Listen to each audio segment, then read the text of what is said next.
Dragi prijatelji, ovo je još jedna emisija Glas slobode. Moje ime je Božidar Pavlović. Često kažemo da pojedinac ne može ništa ili da može vrlo malo. Moja današnja gošća je učinila mnogo, a tek je počela. Heroina srpske političke scene, Marinika Tepić. Marinika, dobrodošli. Bolje vas našli. Ono što želim prvo da vas pitam, to je prosto pitanje koje se samo nameće. Vi ste, evo, pre 15 minuta bili u Kraljevu u tužilaštvu, dali ste iskaz, izjavu. Kako su vam utici? Odlični, moram da kažem. Čak i na moje veliko iznenađenje, s obzirom na dosadašnje iskustva iz mog ličnog rada, dakle sa tužilaštvom ili inicijativama prema njemu ili prema prvoj tužiteljki u Srbiji, gospođi Zagorki Dolovac, koja je pala na tužilačkom ispitu i pala na onome što zovemo rad u interesu naroda. Iskustva iz Kraljevačkog tužilaštva su bila ne samo pozitivna, nego, ne bih sad voljela ni da preteram, naravno, još uvek smo u predistražnoj fazi, ali naprosto osjećaj da neko radi baš onako kako zamišljate da treba, bar u uslovima u Srbiji, da radi jedan tužilac. Uvek može više, uvek može bolje, daleko smo od idealnog, ali svi pozitivni utisci su danas na strani ovog tužilaštva. Iskaz je trajao gotovo dvostruko duže nego u Jagodinskoj policiji, verovatno i to ukazuje na način rada ili na želju da se dođe do cilja, a to je da dođemo do istine i pravde za sve devojčice i žene, ne samo iz Jagodine, nego i iz drugih gradova, za koje osnovano sumnjamo da su bile žrtve organizovane prostitucije i pedofilije, a za kog kao prvo osumnjičenog organizatora vidimo Dragana Markovića Palmu, narodnog poslanika, člana vlasti, predsjednika Skupštine grada Jagodine, dakle nekog ko je ipak gazda u Jagodini. Ono, ako vam znači informacija viša, naravno da svima znači, u prvom planu su naravno žrtve i neposredni, dakle direktni očevici. Moj iskaz je bio mnogo temeljniji, sa više detalja nego u Jagodinskoj policiji, ali i sa novim detaljima i saznanjima do kojih sam došla, od relevantnih izvora, od relevantnih žrtava i očevidaca. I stoga je sve to ušlo u zapisnik i mislim da je neka zajednička svest bila da ovde postoje između tužilaštva i mene, iako su mnogi ukazivali, čak i drugi tužioci na to danima i nedeljama, da postoje elementi organizovanog kriminala. Tako da je svakako jedan od zaključaka da će se inicirati da ceo predmet preuzme tužilaštvo za organizovani kriminal ili takozvana specijala u Beogradu i između ostalog, nadam se, i zbog mnogo ozbiljnijih i maksimalnih garancija zaštite i žrtvama i očevicima. U ranijim nastupima koristite termin razoreni životi. Ljudi, devojke, žene koje vam se obraćaju, rekli ste za njih da imaju razorene živote. Sada, zašto ti ljudi imaju razorene živote? Zato što su mladi i lepi, zato što su rođeni, na primjer, u Jagodini, ili zato što žive u zemlji koja neće da ih zaštiti? Pa to je jedno mnogo kompleksno pitanje. Pretežne žrtve ovakve, čak i mogu reći trgovine ljudima, jesu uglavnom jako mlade devojke ili devojčice koje su iz siromašnih porodica. Neki od njih žive na margini društva i kada su toliko mlade, nažalost, njima je mnogo lakše manipulisati, a potom ih zbog učinjenog ucenjivati, zastrašivati, pretiti i terati ih da ostanu saučesnici u svemu tome. Neke od njih su bile maloletne za vreme činjenja ovih monstruoznosti. U međuvremenu imaju i svoje porodice i time je situacija dodatno kompleksna. A zavera ćutanja je zapravo najtragičnija u svemu ovome. Zbog toga i ne postoji poverenje u jagodinsku policiju, jer je ključni stub zataškavanja svega ovog upravo jagodinska policija, koja je znala godinama, znači po svedočenjima mnogih ljudi koji nemaju veze jedni sa drugima, dakle tu se uvek podudaraju ti iskazi i očevidaca i svedoka, da je jagodinska policija znala godinama za ovo, da je okretala glavu, ćutala, zataškavala i šta onda oni sami mogu da urade nego da žive sa svojom sramotom. Stigmatizacija u društvu je jeziva. Dakle, ne bih čak ni poredila situaciju sa hrabrim glumicama koje su izašle u javnost sa njihovim iskustvima isto jezivim kada je reč o učitelju glume Aleksiću, jer one su imale snagu druge relevantnosti, autoriteta, neke afirmacije u javnom životu, u startu javne podrške. Ovde imamo anonimne osobe, male, sitne duše koje žive u Jagodini, kojom upravlja čovek iz kriminalnog miljeja, kojim upravlja neko ko i dan danas sa nacionalnih frekvencija preti i vlasti i opoziciji, a naročito svedocima i žrtvama. I taj procep u kome se ona u ovom momentu nalaze, sigurna sam da može da se prevaziđe uz maksimalnu garanciju zaštite i, po mom dubokom uverenju, preuzimanja celog ovog predmeta od strane Beogradskog tužilaštva za organizovani kriminal, odnosno državnog, sedište u Beogradu, ali to je najviši stepen zapravo u tužilačkoj istrazi koji može sve ovo da najpedantnije istraži i da zaštiti one koji su najugroženiji. Ovo sada što hoću da vas pitam, izlazi na teren politike. Boško Obradović vam je juče u jednom nastupu zamerio vam je, odnosno konstatovao je da vi radite kampanju za predsjedničke izbore, štiteći žene u Jagodini. Kako to, imate li odgovor na to? Na komentar Boška Obradovića? Recimo. Pa iznenadio me, pravo da vam kažem, naročito što dolazi od nekog ko javno bar zagovara porodične vrednosti, brigu za majke, ćerke, sestre i tako dalje. On ne treba mene da podrži, on treba da podrži istragu i istinu i pravdu upravo za ove žrtve i u tom smislu sam, moram da kažem, očekivala da neće biti političkih deoba, bez obzira kako će neko da ih kvalifikuje kada je ova tema u pitanju. Ovo je nadpolitička priča. Ovo je ljudska priča.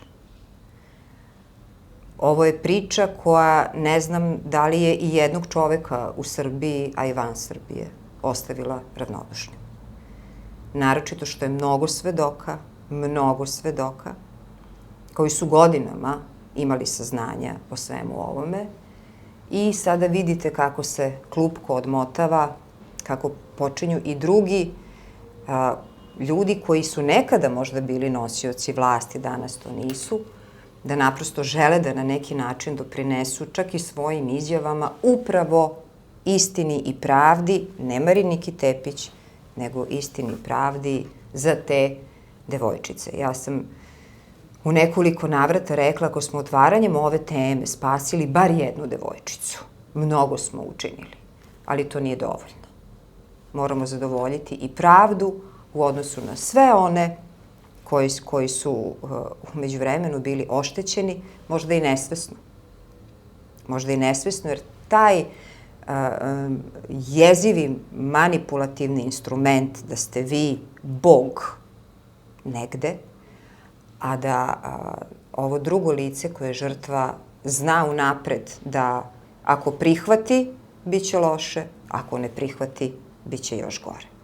I to vrzino kolo je pitanje i za psihologe i za sociologe koji moraju i naravno zaštitnice ljudskih prava i čitava mreža organizacija koja se ponudila da stručno ohrabri žrtve i mi smo u čestoj komunikaciji jer meni je poslednji cilj da se ja ovom temom bavim nadalje.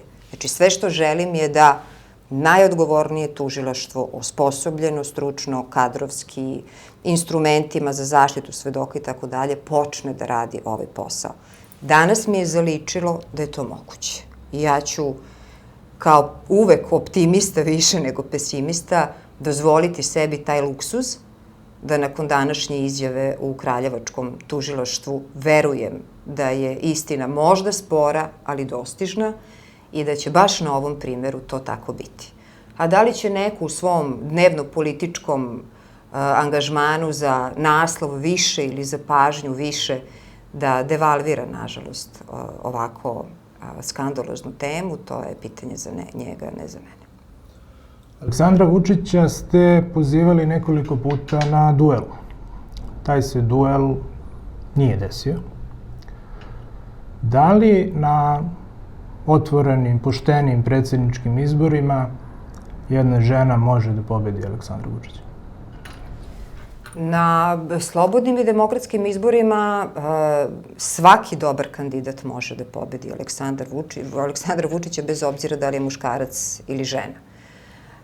Samo mali korak unazad, ja nisam iz dokonosti pozivala Aleksandra Vučića na duel, nego svaki put kada on svoju mašinu upregne na maksimum kroz tabloide, kroz najbrutalniju propagandu, kroz svoje monologe i konferencije za štampu, kada vas optužuje imenom i prezimenom za nešto što nije tačno, odnosno lažno vam pripisuje razne izmišljotine koje mu tog jutra neko predloži da bi zataškao ozbiljne teme kojima se mi do tada bavimo, a vi nemate priliku da odgovorite.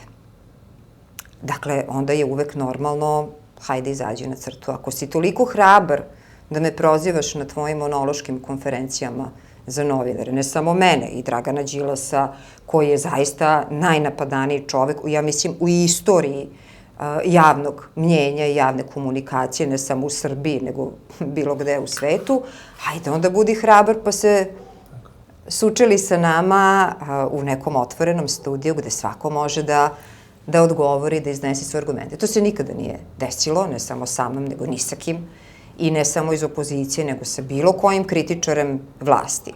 I to vam s druge strane takođe pokazuje koliko Aleksandar Vučić ne uvažava bilo koga, ne samo kritičara. Njemu je valjda ispod časti da razgovara sa svojim građanima i sugrađanima, osim one koje poređuje organizovano u špaliru, da mu tapšu, pa onda neko kao nešto slučajno pita, ili režimski mediji takođe sa unapred pripremljenim pitanjima. Tako da je on jedna kukavica zapravo, koja ne sme nikome da izađe na crtu.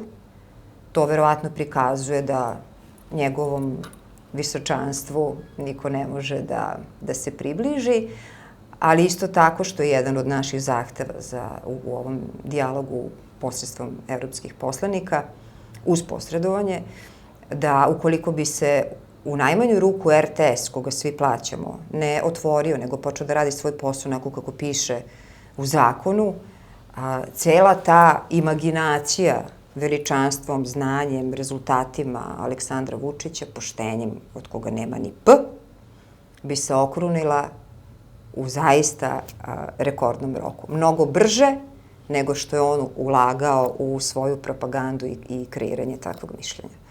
Tako da ne bude da neću da odgovorim, da se vratim na pitanje oko predsjedničkog kandidata, ima zaista puno ljudi koji su ne mnogo bolje od Aleksandra Vučića, nego koji bi ga žargonski rečeno počistili na izborima, ali to nisu izbori na kojima se unapred krade. I gde imate izbore kada samo u tom danu ljudi uterani u kolone, u automobile od strane ovih trupa i batinaša Srpske napredne stranke idu da overe ono što im je već unapred rečeno da moraju da urade. Znači, to je samo dan kada se to oficijalno popisuje. A izbori su po pitanju krađe, pritisaka, ucena, manipulacije završeni već unapred. Mi nećemo da učestvujemo u takvim izborima, nismo učestvovali ni 21. juna. Rekli smo da nećemo da učestvujemo u krađi da bismo dokazali da je neko lopov. Mi ne želimo da budemo saučesnici o tome i kroz taj instrument bojkota konačno crno na belo dokazali kako Aleksandar Vučić, njegova stranka i sve što koristi kroz zloupotrebe krade na izborima, dokazali da više od polovine Srbije ne podržava ovaj režim, jer više od polovine građana nije izašlo na izbore. Posledice je da mi nemamo zastupljeno u parlamentu više od polovine građana Srbije. Ne samo što nemamo opoziciju, nego nemamo relevantnu predstavljenost i u smislu broja populacije stanovnika u tom parlamentu i to nam je bilo važno da bismo crno na belo dokazali sad ne samo u Srbiji, nego u celom svetu ono što smo govorili godinama unazad. I to je glavni kapital i rezultat bojkota izbora. Ušli smo u sledeću fazu, to je međustranački dijalog uz posredstvo evroposlanika i ja isto duboko verujem da će u najmanju ruku RTS morati da se privoli zakonu, nadajući se da su svi razumeli da su sami sebi čak napravili veću štetu nego što misle da su napravili opoziciji.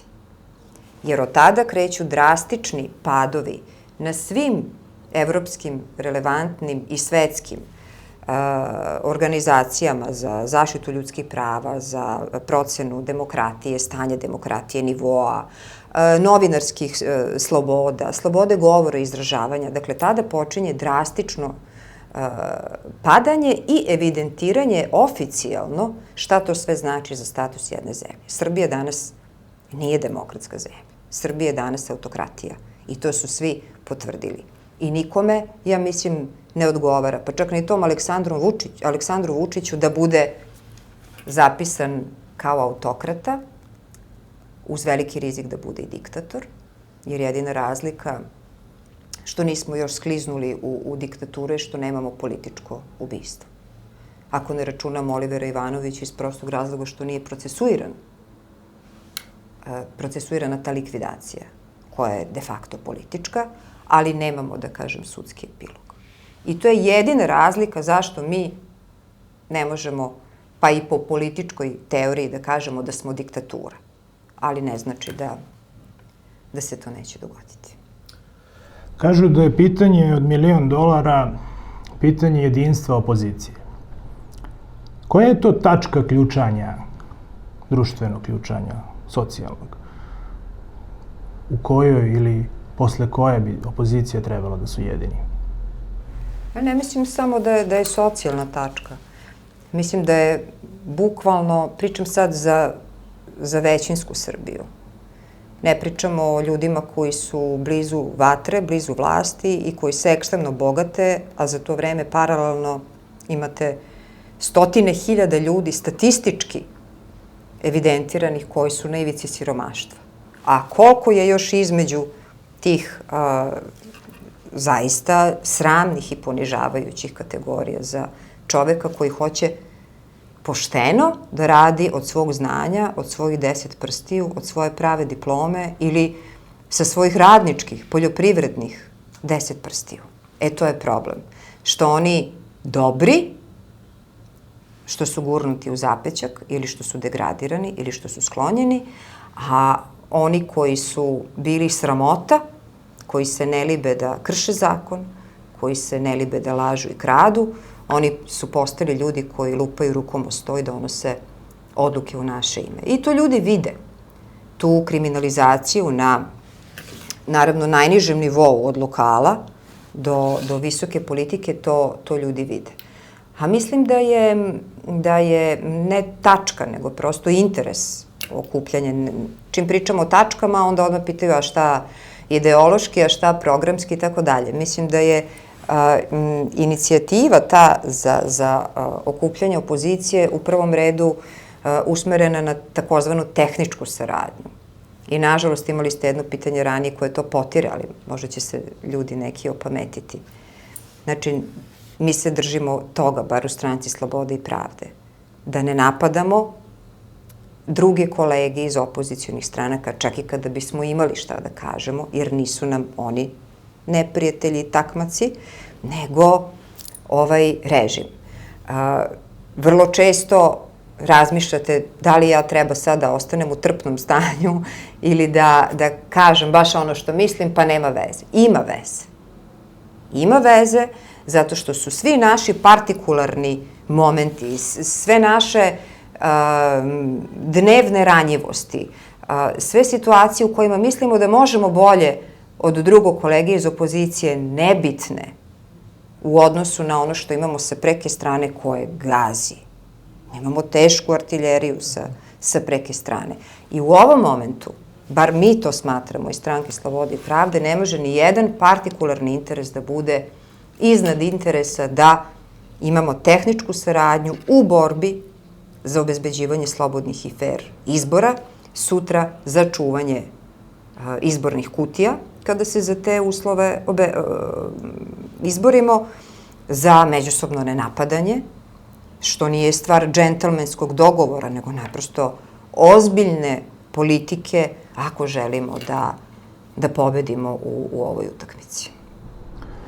Dok se opozicija ne ujedinjuje, stranke u vlasti se ujedinjuju. Ogroman politički konglomerat oko Srpske napredne stranke se nedavno uvećao. Šapić sa svojom političkom organizacijom je pristupio Srpskoj naprednoj stranci i imamo najave ili indicije da će Stamatović sa svojom političkom organizacijom postati sastavni deo Srpske napredne stranke i Socijalistička partija Srbije je izjavila da na izbore izlazi u koaliciji sa Srpskom naprednom strankom. Kako to tumačite? Je to politički mudar potez ili je to odraz neke histerije? Ja mislim da je to odraz zajedničkih slabosti njihovih.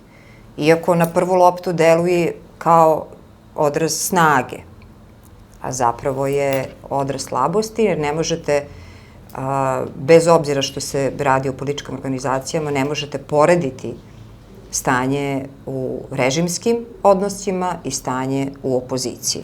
Tako da to ukrupnjavanje i usitnjavanje ja ne bih mogla da podvedem pod istu kategoriju ako pričamo o vlasti i ako pričamo o opoziciji. Ne znam kada ste pročitali poslednju vest oko Stamatovića, ja sam sinoć videla da je on to demantovao i da je rekao da nije tačno. Dozvoljavam naravno da promeni mišljenje, ni prvi ni poslednji. Ne bih čak nazvala ovo ukrupnjavanje Srpske napredne stranke sa Šapićem, zato što je Srpska napredna stranka pojela u stvari Šapića uz naravno neke lukrativne razloge i benefite koje će on personalno verovatno dobiti. Ali u suštini to je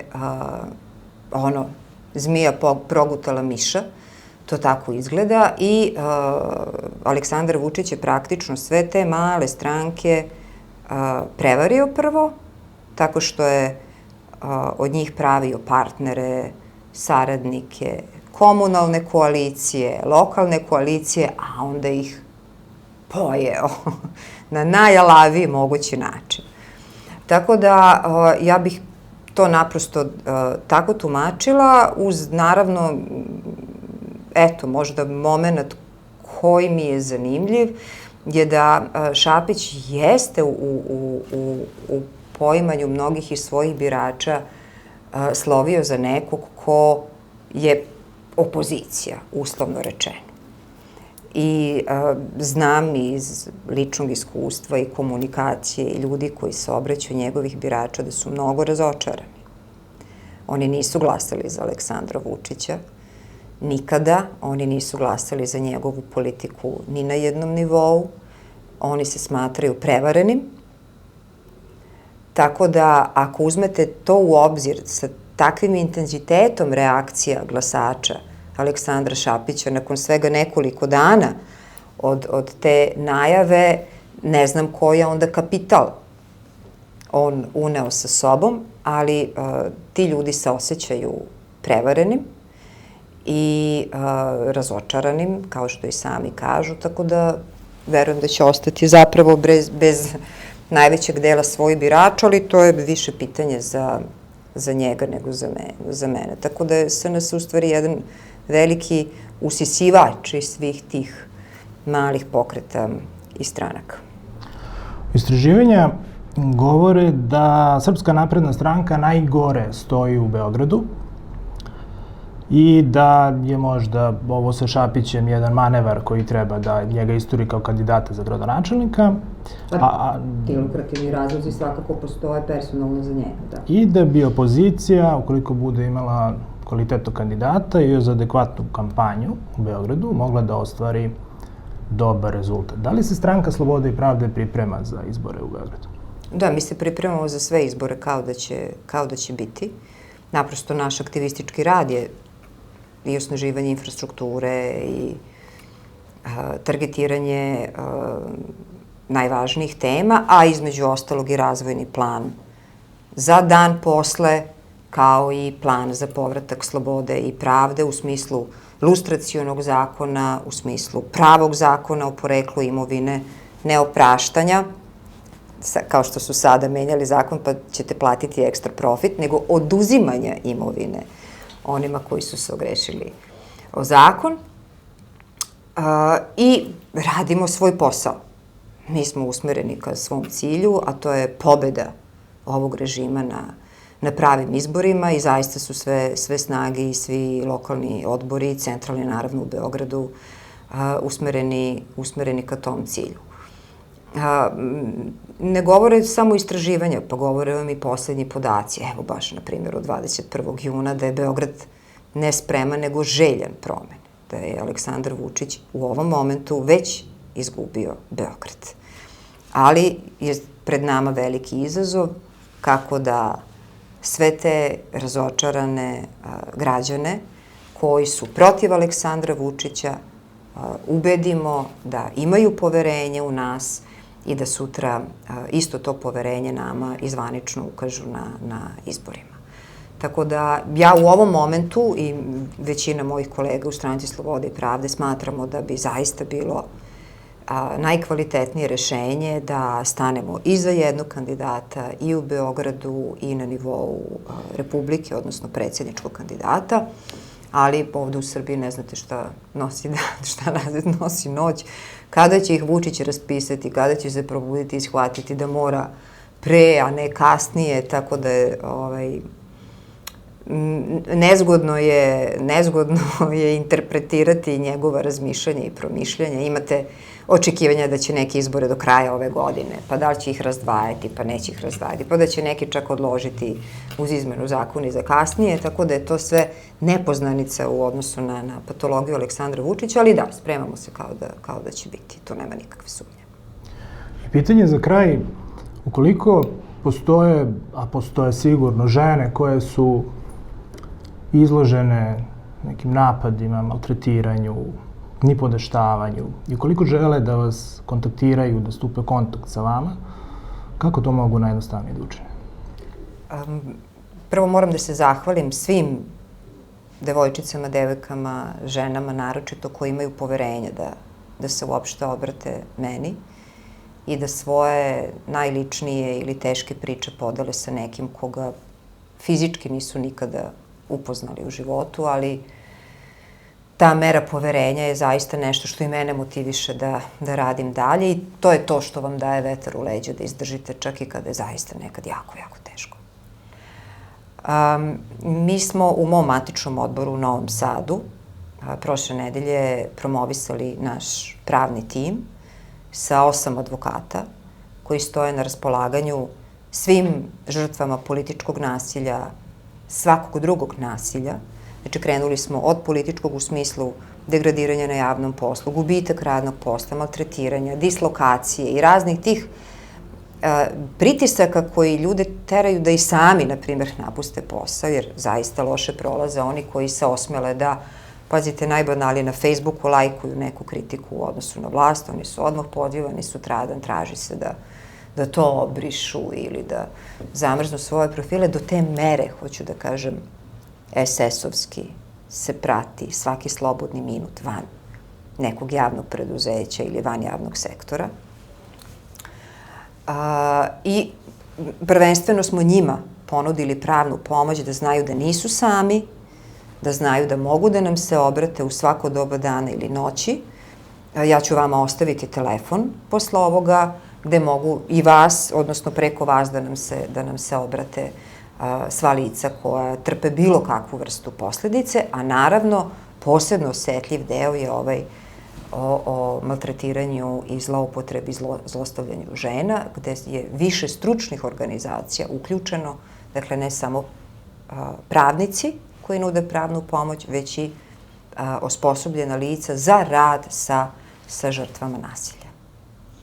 Marinika, znam koliko vam je ovaj dan bio naporan i Jeste. hvala Ali vam. vredelo je, nadam se. Puno vam hvala za ovaj intervju. Hvala i vama na prilici. Poštovani gledalci, bila je ovo dnevna doza slobodne misli i slobodne reči odavde iz centra Kraljeva. Vidimo se uskoro. Svako dobro.